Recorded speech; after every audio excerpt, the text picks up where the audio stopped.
How to fix Instagram Reels not sending. Hi everyone, welcome back to the channel. In today's video, I'll simply guide you through the steps on how you can fix if you're not being able to send Instagram Reels. So make sure to watch the video till the end.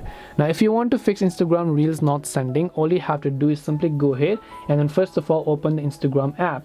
And let's say you've been trying to send a reel to a specific person by just tapping the DM icon right next to it, trying to send it to the person. It could be happening due to many reasons. One is if the owner's account is actually private. So if their account is private, they only accept your own follow requests. They haven't accepted other people's follow requests. So only you can see their reels and not other people. That is one of the reasons why. So you have to make sure it is a public account.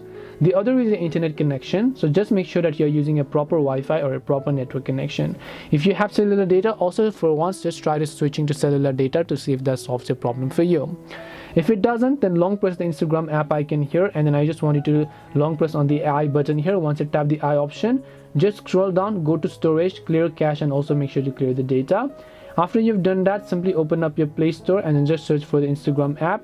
Check if the app has an update. If it does, then definitely make sure to update it to the latest version. Hopefully one of these may have helped you solve the problem, and if it did help you, then make sure to leave a like and subscribe to the channel. If you have got any questions, then feel free to leave them down below. Thank you very much for watching till the end, and see you in the next video.